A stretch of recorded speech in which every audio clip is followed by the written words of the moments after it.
ആത്മാർത്ഥമായി ആഗ്രഹിച്ചാൽ നമ്മുടെ ആഗ്രഹങ്ങൾ നടക്കുമോ? ഒരു കഥ കേട്ട് നോക്കിയാലോ. ത്രേതായുഗത്തിൽ വളരെ പ്രസിദ്ധനായ രാജാവായിരുന്നു മാന്ധാതാവ്. ഈ മാന്ധാതാവിൻ്റെ കൊട്ടാരത്തിൽ ഒരുപാട് പണ്ഡിതരുണ്ടായിരുന്നു.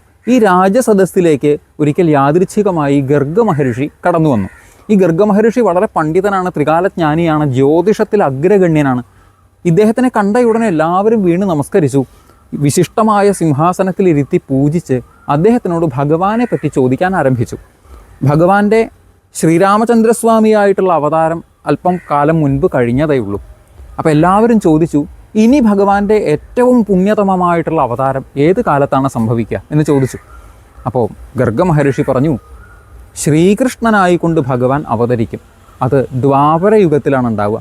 ഒരുപാട് കാലം കാത്തിരിക്കണം അതിന് എന്ന് പറഞ്ഞു. ഒരു യുഗം കഴിയണം എന്ന് പറഞ്ഞു.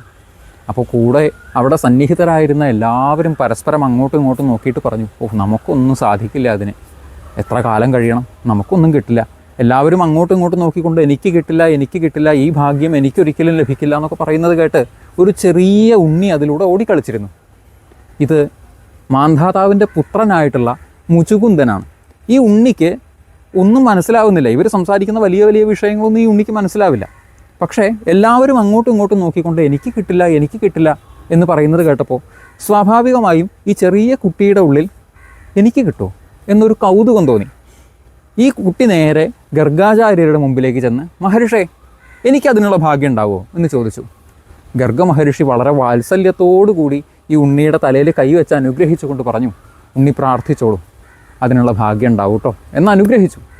ഈ കുട്ടി വളരെ സന്തോഷത്തോടു കൂടി തൊഴുത്, ഭഗവാനെ എനിക്കതിനുള്ള ഭാഗ്യം ഉണ്ടാവണേ എന്ന് പ്രാർത്ഥിച്ചു. കാലം ഒരുപാട് മുന്നോട്ട് പോയി. മുചുകുന്ദൻ വളർന്നു വലുതായി രാജാവായി.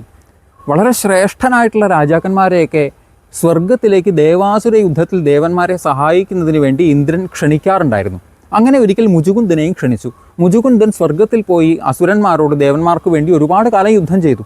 യുദ്ധമൊക്കെ കഴിഞ്ഞ് തിരിച്ചു പോകാൻ സമയത്ത് ഇന്ദ്രൻ മുചുകുന്ദനോട് ചോദിച്ചു, എന്ത് വരമാണ് വേണ്ടത്? അപ്പോൾ പ്രത്യേകിച്ചൊന്നും വേണ്ട, എൻ്റെ കുടുംബത്തിലെത്തിയാൽ മതി എന്ന് പറഞ്ഞു. അയ്യോ, അങ്ങയുടെ കുടുംബമോ ബന്ധുക്കളോ സുഹൃത്തുക്കളോ ആരും ഇപ്പോൾ ഭൂമിയിൽ ബാക്കിയില്ല. അവിടെ ത്രേതായുഗം കഴിഞ്ഞ് ദ്വാപരയുഗമായി. അവിടെ സമയം പോകുന്നത് പോലെ അല്ല ഇവിടെ. അങ്ങയുടെ ബന്ധുക്കളോ സുഹൃത്തുക്കളോ ആരും ഭൂമിയിൽ ഇപ്പോൾ ബാക്കിയില്ല.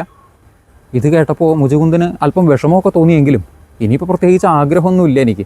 അതുകൊണ്ട് ഒന്ന് ഉറങ്ങണം. ഉണർന്നിരുന്നാൽ മറ്റു പല വിഷയങ്ങളിലും ഇടപെടണം എന്ന് തോന്നും. സമാധാനമായി ഒന്ന് ഉറങ്ങണം. ആയിക്കോട്ടെ, അങ്ങ് ഉറങ്ങിക്കോളൂ. ചെറിയൊരു പ്രശ്നമുണ്ട്. അങ്ങയെ ആര് ഉറക്കത്തിൽ നിന്ന് ഉണർത്തുന്നുവോ അയാൾ അങ്ങയുടെ നേത്രാഗ്നിയിൽ ഭസ്മമായി പോകും, ദഹിച്ചു പോകുമെന്ന് പറഞ്ഞു. അതൊന്നും സാരമില്ല. ഇദ്ദേഹം തിരിച്ചു വന്ന് ഭൂമിയിൽ ഒരു ഗുഹയ്ക്കുള്ളിൽ കയറിക്കൊണ്ട് കിടന്നുറങ്ങാൻ ആരംഭിച്ചു. അക്കാലത്ത് ശ്രീകൃഷ്ണ ഭഗവാൻ ദ്വാരകയിൽ തൻ്റെ ബന്ധുമിത്രാദികളോടുകൂടി താമസം ആരംഭിച്ചിട്ടേ ഉള്ളൂ. ആ സമയത്താണ് കാലയവനൻ എന്നൊരാൾ ഭഗവാനോട് യുദ്ധത്തിന് വരുന്നത്. ഈ ഭഗവാൻ അവിടെ ഒരു ചെറിയ തന്ത്രം പ്രയോഗിച്ചു. ശ്രീകൃഷ്ണ ഭഗവാൻ ഈ കാലയവനനെ ഓടിച്ച് ഈ ഗുഹയ്ക്കുള്ളിലേക്ക് കയറ്റി. ഭഗവാൻ മുമ്പിലും കാലയവനൻ പിന്നിലുമായി കൊണ്ടാണ് ഓടിക്കയറിയത്. എന്താണ് ശ്രീകൃഷ്ണൻ ഇങ്ങനെ ഓടിപ്പോകുന്നത് എന്നറിയാതെ കാലയവനൻ ഭഗവാനെ ചേസ് ചെയ്തുകൊണ്ട് കയറി ചെന്നത് ഈ ഗുഹയിലേക്കാണ്. ഈ ഗുഹയ്ക്കുള്ളിൽ ഭയങ്കര ഇരുട്ടായിരുന്നു, ഒന്നും കാണാനില്ല. അവിടെ ചെന്ന് നോക്കിയപ്പോൾ ഒരാൾ പുതച്ച് മൂടി കിടന്നുറങ്ങുന്നുണ്ട്. ഇത് ഭഗവാനാണ്, കൃഷ്ണനാണെന്ന് തെറ്റിദ്ധരിച്ചുകൊണ്ട് ഈ കാലയവനൻ മുചുകുന്ദനെ ചവിട്ടി.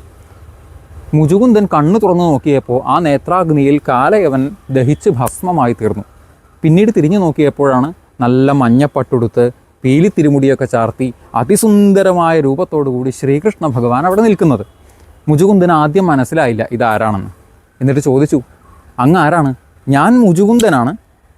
എൻ്റെ അച്ഛൻ്റെ പേര് മാന്ധാതാവെന്നാണ്. ഞാനിങ്ങനെ കുറേ കാലം ഇവിടെ വന്ന് കിടന്നുറങ്ങിയതാണ്. അങ്ങ് ആരാണ് എനിക്ക് മനസ്സിലായില്ല എന്ന് പറഞ്ഞു. അപ്പോൾ ഭഗവാൻ പറഞ്ഞു, എനിക്ക് ഒരുപാട് പേരുകളൊക്കെ ഉണ്ട്, എത്ര പേരാണെന്ന് എനിക്ക് തന്നെ അറിയില്ല. പക്ഷേ ഇപ്പം എൻ്റെ പേര് ശ്രീകൃഷ്ണൻ എന്നാണ്. കൃഷ്ണൻ എന്നാണ് എനിക്ക് പേരിട്ടിട്ടുള്ളത് ഗർഗാചാര്യർ. വസുദേവരുടെ പുത്രനായതുകൊണ്ട് ആളുകൾ എന്നെ വാസുദേവൻ എന്നൊക്കെ വിളിക്കുന്നുണ്ട്. ഇത് കേട്ടപ്പോഴേക്കും മുചുകുന്ദൻ ഭക്തിയോടുകൂടി ഭഗവാന്റെ പാദങ്ങളിൽ വീണ് നമസ്കരിച്ചു. എനിക്ക് എന്ത് ഭാഗ്യമാണ് കിട്ടിയിട്ടുള്ളതെന്ന് എനിക്ക് പറഞ്ഞറിയിക്കാൻ കഴിയില്ലല്ലോ. ഇതിനുള്ള എന്ത് പുണ്യമാണ് ഞാൻ ചെയ്തിട്ടുള്ളതെന്ന് ചോദിച്ചു.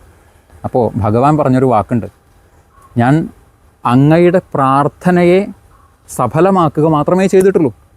ഞാൻ പ്രാർത്ഥിച്ചോ? ഉവലോ, അങ്ങ് പ്രാർത്ഥിച്ചു. അങ്ങ് കുട്ടിക്കാലത്ത് എന്നെ കാണാനുള്ള ഭാഗ്യം ഉണ്ടാവണേ എന്ന് പ്രാർത്ഥിച്ചില്ലേ? അങ്ങേക്കൊരു പക്ഷേ ഓർമ്മ ഉണ്ടായിരിക്കില്ല, പക്ഷെ ഞാൻ മറക്കുമോ? എൻ്റെ ഭക്തൻ എന്നെ കാണണം എന്ന് ആഗ്രഹിച്ചാൽ അത് ഞാൻ മറക്കാൻ പാടുമോ? മാത്രമല്ല, അങ്ങയുടെ ശിരസിൽ കൈവച്ച് അനുഗ്രഹിച്ചതാരാ? എനിക്കിഷ്ടപ്പെട്ട എൻ്റെ ഭക്തനാണ് ഗർഗ മഹർഷി. അദ്ദേഹമല്ലേ ഉണ്ണിക്കിത് സാധ്യമാകട്ടെ എന്ന് പറഞ്ഞ് അനുഗ്രഹിച്ചത്. ഈ മഹർഷിയുടെ വാക്കിനെ ഞാൻ സത്യമാക്കണ്ടേ? നിങ്ങളൊക്കെ എന്ത് മനസ്സുകൊണ്ട് ആത്മാർത്ഥമായി പ്രാർത്ഥിക്കുന്നുവോ അത് ഞാൻ മറക്കില്ല, നിങ്ങൾ മറന്നാൽ. ഇങ്ങനെ വാക്കുകളെ, സങ്കല്പങ്ങളെ സത്യമാക്കുന്നത് കൊണ്ടാണ് ഭഗവാനെ സത്യസ്വരൂപൻ എന്ന് വിളിക്കുന്നത്. ഓരോരുത്തരുടെയും മനസ്സിലെ സങ്കല്പങ്ങൾ സത്യമാകണമെങ്കിൽ എന്തു വേണം? അത്രത്തോളം നിഷ്കളങ്കമായിരിക്കണം, അത്രത്തോളം ഉള്ളിൽ നിന്ന് വരുന്ന സങ്കല്പങ്ങളായിരിക്കണം. വെറുതെ എന്തെങ്കിലും പറഞ്ഞാൽ പോരാ. അത് ഏത് വികാരം കൊണ്ടാണെങ്കിൽ പോലും, പലപ്പോഴും ദേഷ്യം വന്നിട്ട് പലരും പലതും പറയാറുണ്ട് അല്ലേ? നമ്മൾ അത്രത്തോളം വേദനിച്ചിട്ടാണ് പറയുന്നതെങ്കിൽ അത് സത്യമാകാതിരിക്കില്ല. അതിനെ ശാപം എന്ന് ചിലർ വിളിക്കും. അത്രത്തോളം സന്തോഷം ഉള്ളിൽ വന്നിട്ട് നമ്മൾ പറയുന്ന വാക്കാണെങ്കിൽ അത് സത്യമാകും. അതിനെ ചിലർ അനുഗ്രഹം എന്ന് വിളിക്കും.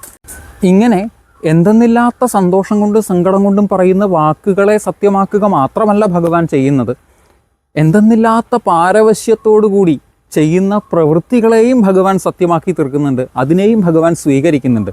അങ്ങനെ ഒരു ഉദാഹരണം നമുക്ക് അടുത്ത പ്രാവശ്യം ഒരു കഥാരൂപത്തിൽ കേൾക്കാം. അതുവരെ എല്ലാവർക്കും നമസ്കാരം.